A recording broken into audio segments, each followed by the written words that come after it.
The most. We're waiting for the streaming to. Oh, we're good. Excellent. So very happy to have with us Giacomo, who I gotta say, in terms of marketing, you helped a lot this conference, because it so happens that we started promoting the conference on Twitter and LinkedIn, first and foremost with you. And it had an outstanding result of reach throughout the globe and an uptick in registrations. So I'm very happy that, that by chance, your series of talks was the one that was featured, because they had a big impact. I have no idea how it worked, but I'm happy it did. It's amazing. All right, so go ahead, tell us about SLAP. Yes. Yeah, hi everyone. So yeah, today I'm here to talk about SLAP on Succinct lattice-based polynomial commitments from standard assumption.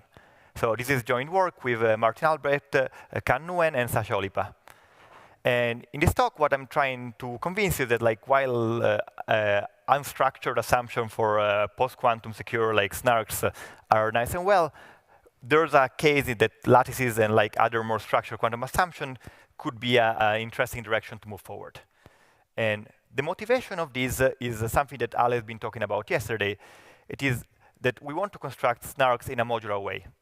And the way that this ends up being doing is by combining an information theoretical part and a cryptographic part. In this case, we consider the recipe that we consider is that starts from a polynomial IOP, which just as a starting point is like an interactive protocol between a prover and a verifier, in which the prover sends some polynomials and the verifier answers with some messages. And then at the end of the interaction, the verifier can query some locations in these polynomials and then decide the statement that they're interested in. And this is an information theoretical proof system, so it's got like information theoretical security by definition, but it cannot be succinct. There are some limitations on this. But the cool thing is that once you allow for this mode of interaction, the verifier is very efficient. So now, how do we compile this into a succinct argument? Well, we have to bring in cryptography. And what we add is a polynomial commitment scheme. So roughly, a polynomial commitment scheme is a commitment scheme, but which is applied to polynomials. So you can commit to a polynomial in imagine Lagrange basis of their coefficients. Oh, and by the way, feel free to stop me at any point. And then later on, you can prove that the committed polynomial has some evaluation at some point. And this is the cryptographic point area that we look at. And here the security is just computational, and that's where we can achieve succinctness. We put these two things together, we add Fiat-Shamir, and we got our snark.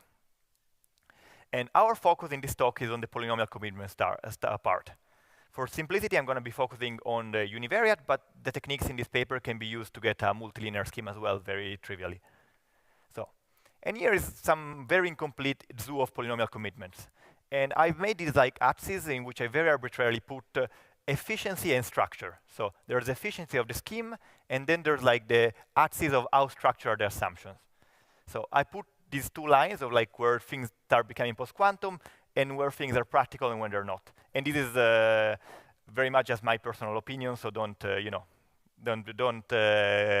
it with a grain of salt. But on the bottom we have pairings, discrete log, lattices, and then the random oracle model. And if we look at like the discrete log setting, we have like things like Dory, KZG, and bulletproofs. Instead, when we go in the lattice setting, there are things like lattice bulletproof, BCS23. There's some new work which I have not updated here. And then when we go like in the ROM, we have things like Fry, Stir, and Ligero. And if you look at this very suggestive thing, a natural question rises up. And why is this thing empty? Why are there no efficient lattice-based polynomial commitments? Yes. No, the efficiency goes, the closer you're to the zero, the more efficient you are. Yes, more efficiency, less structure. Yes, good question. Yes, I maybe should have put it there. But yeah, the question is, why don't we have anything in there? And with this line of work that we work in particular with Kan a lot, we're trying to fill this gap. And the intuition is having more structure should allow you to have more efficient schemes compared to something which has no structure. That's the main thesis. So what's our result? Our result is SLAP, which is a non-interactive lattice-based polynomial commitment scheme with succinct proofs, succinct verification time, and it is binding under the module 6 assumption, which is a standard lattice assumption. Cool. Any questions so far on like motivation and what we're trying to build? Cool. Then let's see some techniques. So in anything that you're trying to get like to snarks, you have to like get around the Gentry-Weeks lower bound, which essentially tells you that if you want to get a succinct non-interactive argument, where succinct and non-interactive are really the two things that are in tension, you cannot really build them from falsifiable assumption, which are things like just the discrete log. You need to have something stronger. And one way to do this is to go through knowledge assumptions. In lattices, we have two families of knowledge assumptions that have been used to construct succinct arguments in the past, which is oblivious LWE sampling, which led to a line of very interesting work, but which was broken recently in the quantum model. And this is not the LWE paper, this is another thing. And then there was the knowledge crisis line of work, which also led to some lattice-based argument, but which was also broken recently. So my claim is that lattice assumption and the ROM, they actually work well together. If we want to do like snarks in lattice land, knowledge assumptions are hard to define and they're apparently easy to break. So instead, what we use the random oracle model to take care of extraction and non-interactivity. So we use ROM in a sense as our non-falsifiable assumption. And then the template that we try to use to build this polynomial commitment scheme is the following. We take a special sound interactive protocol, we combine it with the Fiat-Chemin transform, and then we get a knowledge sound PCS. So in a sense, this is also how bulletproof is built, in discrete log setting. So we want to do something similar, but for lattices.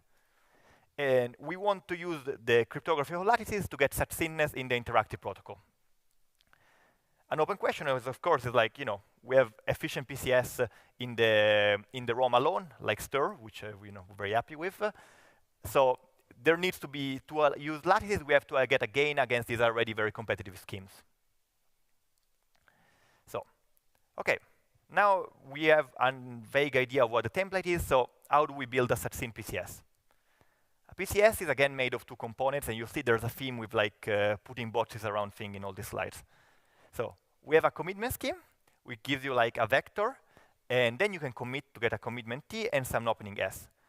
And this should be binding under some lattice assumption. To get the succinct property that we want, we need that this commitment is ideally logarithmic in the degree of the committed polynomial. And in order that people are able to use the polynomial that they want in their application, we also need the binding to be for vectors of arbitrary norm. In lattice land, this is usually a big problem because you only have binding for, in most cases, for things which have are of a small norm. Okay, so this is the commitment part. This is just building really a commitment. And then you augment it with an evaluation protocol, which effectively is an interactive protocol with an approver and a verifier. The prover has got access to the polynomial and openings, while the verifier knows the commitment and he knows an evaluation point U and a claim value V. Prover and verifier interact for some time, and basically what the prover wants to claim is that they have knowledge of the polynomial and an opening such that the polynomial evaluates the right point and the opening is a valid opening for the commitment in question. And again, if we want to get succinctness, we really want the verifier running time to be sublinear in the degree of the polynomial, and we also need the communication complexity to be smaller. So these are the two components that we will need to to construct. And our starting point is a previous work that we had with Khan and Hossein, which is also in the room. So, and these are prices commitments. The main idea is that they rely on something called Michancho-Piker trapdoors.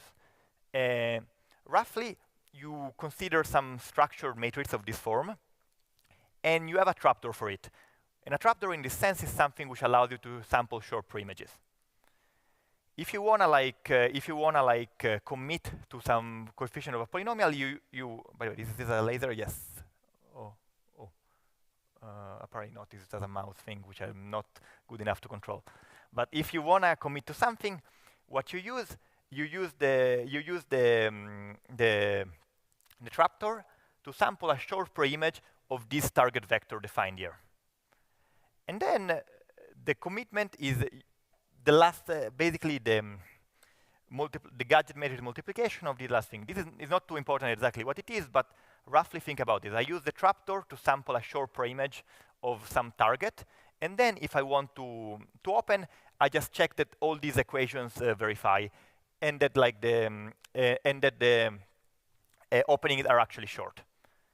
And you can you can write down this is just a commitment, and you can commit already to a polynomial of degree L. You can think of f0 to fl to be the coefficient of the polynomial.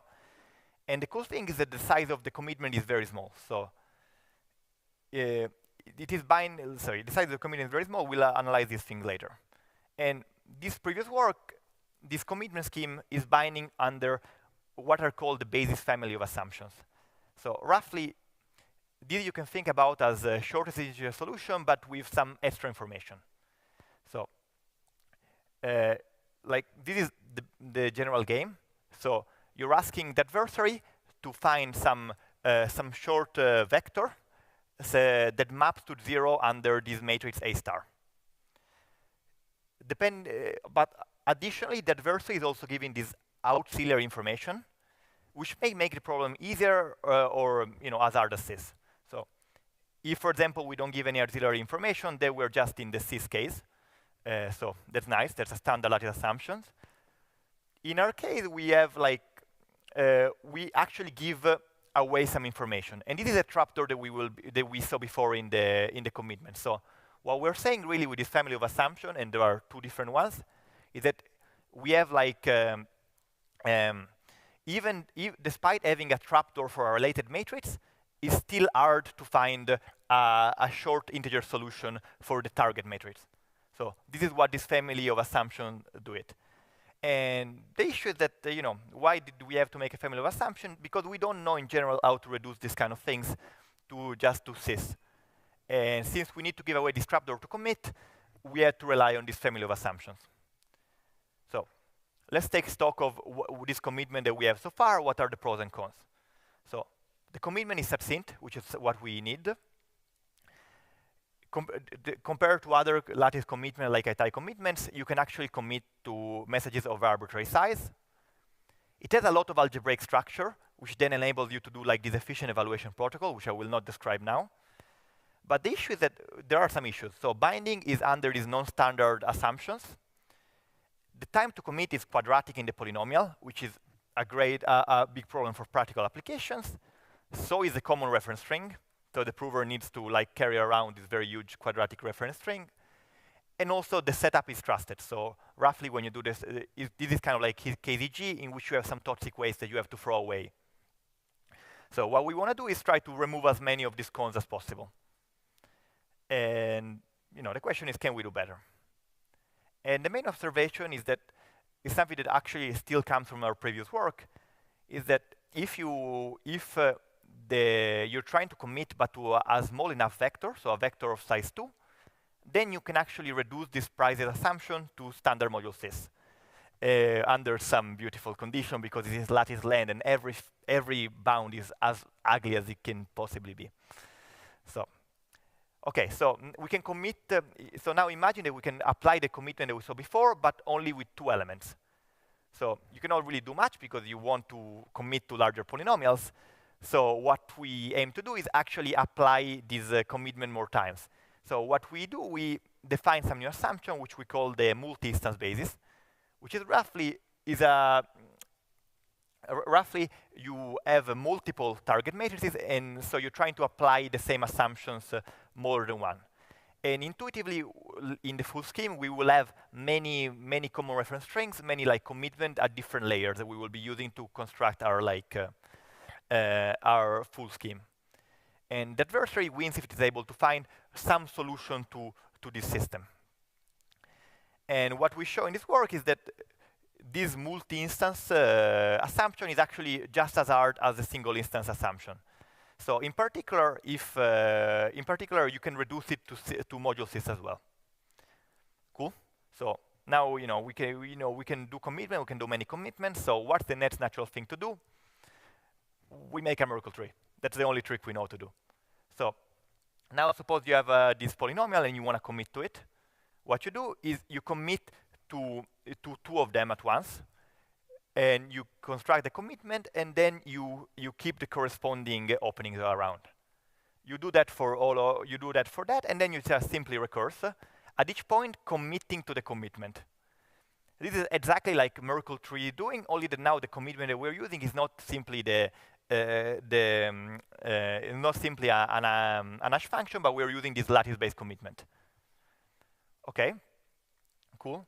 How do you now check that something is opening? Well, we just check the local relations. So each layer will have on its own common reference string and stuff. That's why we rely on this multi-instance assumption. And then we check that all these openings are correct. So if you go through the algebra and you use some say notation, this effectively ends up to checking this equation, which of course I will not do in the slide. And of course that these openings are short, because binding only, you require this opening to be short. And to get binding, you just subtract two verification equations, and this exactly reduces to the multi-instance prices assumption that we have. EA, if you go through the whole network reduction, just to module sys. So this is our commitment. I'm going to stop for question for a moment now, so if you have any.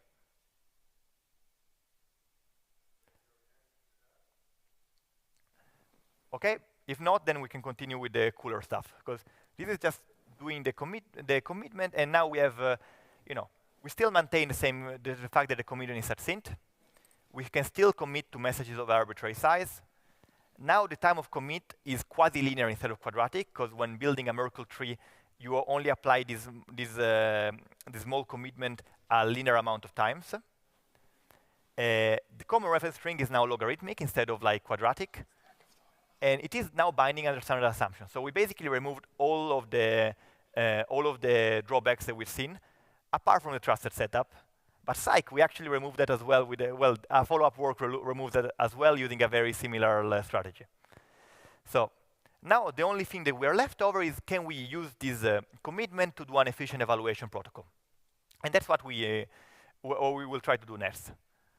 And we'll see how far we go, because yeah, it's a bit of a long evaluation protocol.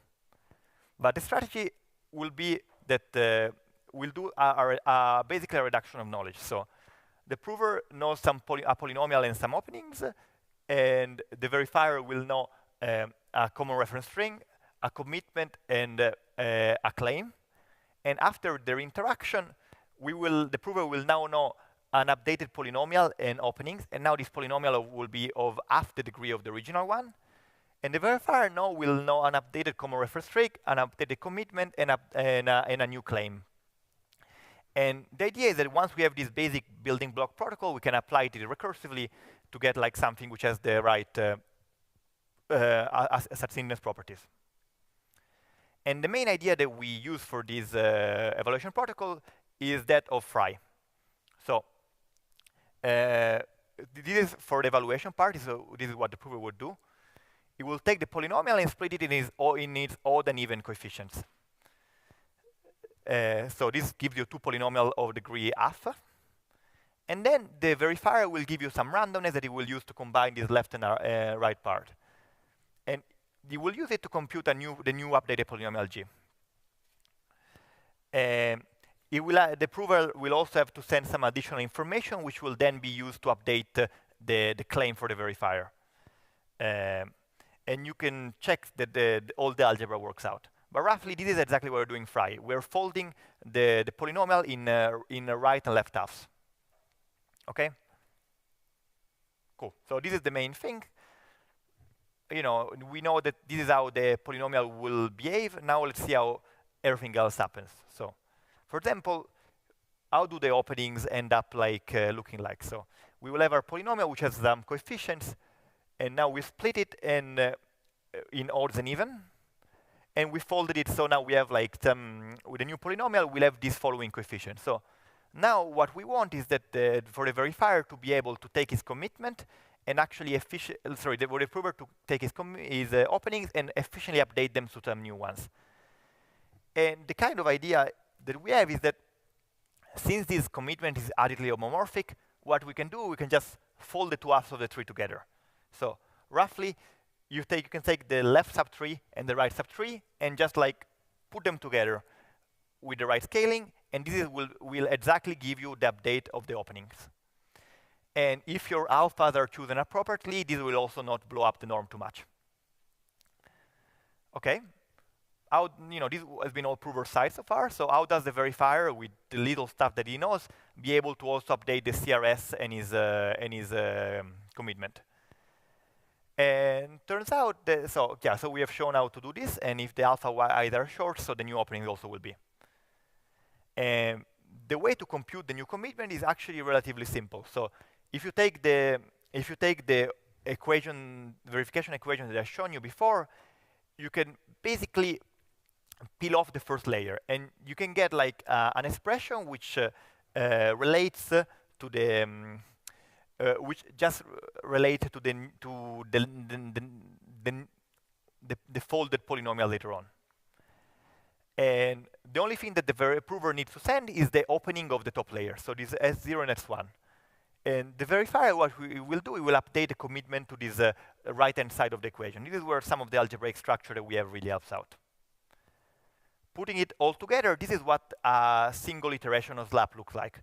So again, you can see we split in half, we send some evaluations, and the prover updates its opening, and the verifier updates its commitments and evaluation points. So this is really like how the sausage is made. This is yeah. So any questions on this so far?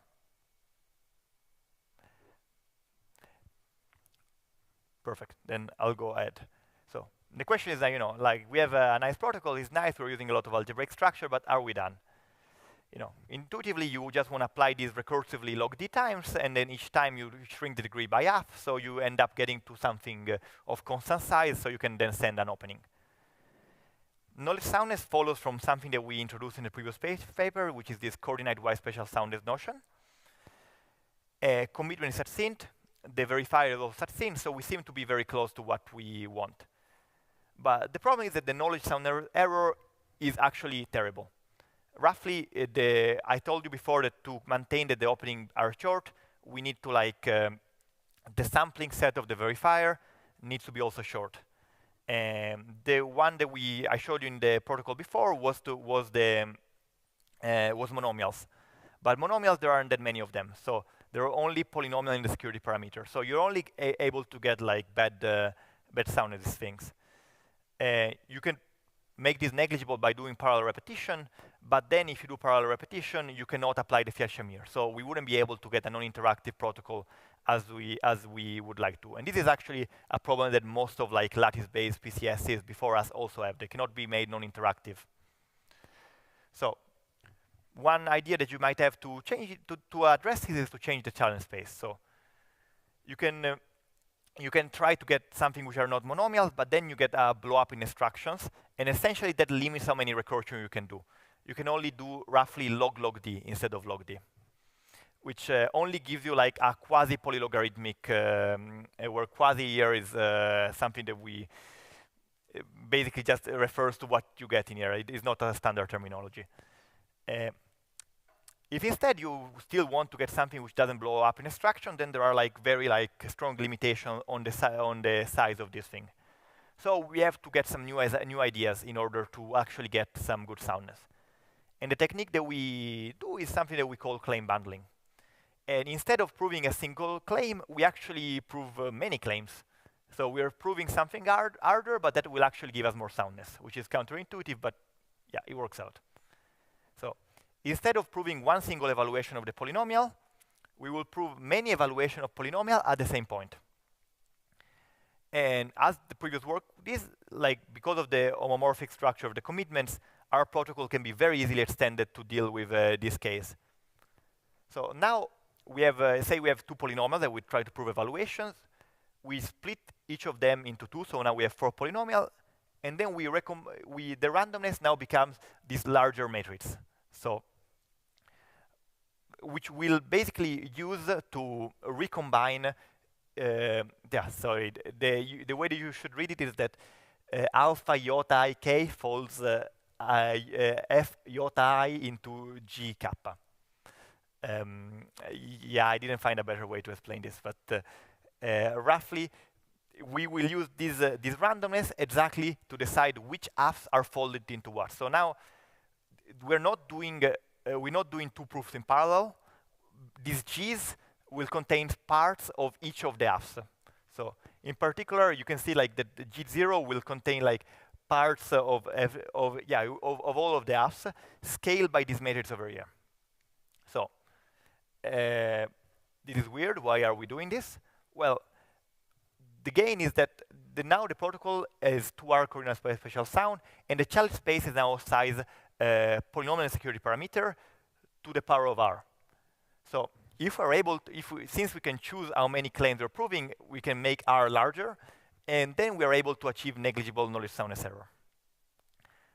Once we have that, now the protocol can be made non-interactive using Fiat-Shamir.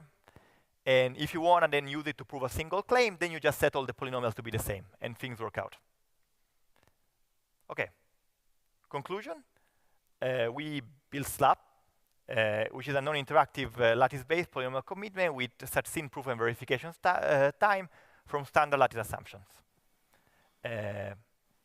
We have, just to tease you a little bit, I have also some open questions. So the first one is like, SLAP is not practically efficient. The sizes are way too large. The follow-up work by Valerio, Giulio, Can, and Otek achieves sizes which are around 200 kilobytes. So this starts becoming practical. So the question is, can we get such thin lattice-based polynomial commitments which prove size under, let's say, the psychological 100 kilobyte barrier? The second question that we have is, we had to do this claim bundling thing in order to get negligible soundness error. And that feels very artificial. And also has a big impact in proof sizes. So can we actually get negligible knowledge soundness in one shot without having to resort to these techniques? So that's a very interesting question which I'm working on. The other thing, improving our reduction. We only know that this price assumption is secure when the arity is 2. Or 1 is also secure, but 2 is a larger risk we know. So can we do better? Can we do constant arity? Or is 2 really the best that we can prove? I don't know. So here's a picture of me and my co-authors looking puzzled because we had no clue about how to do all of these things. So thank you for your attention, and I'm open to any questions.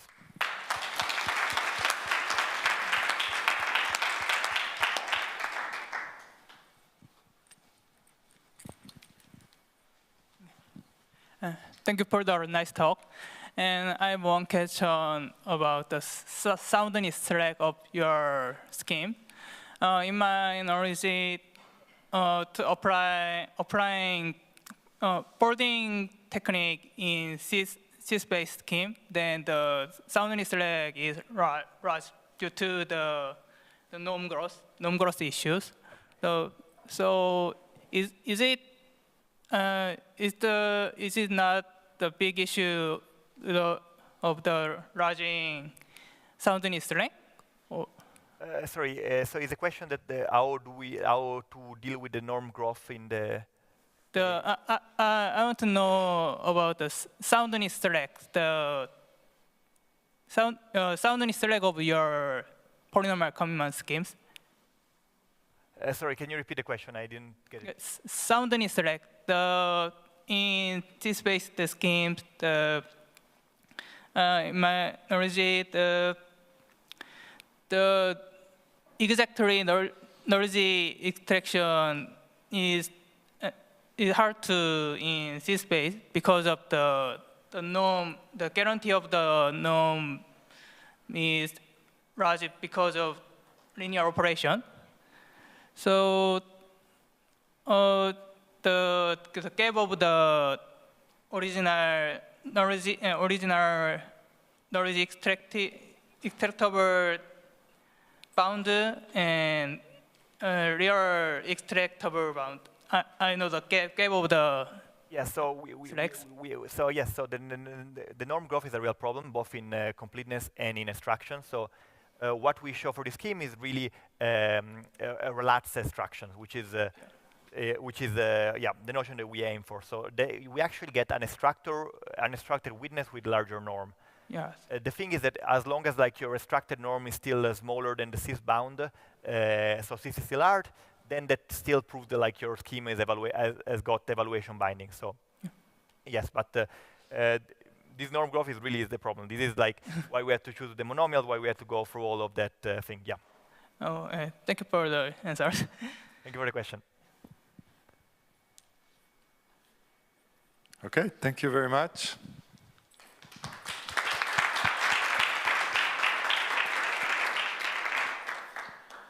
So I think we're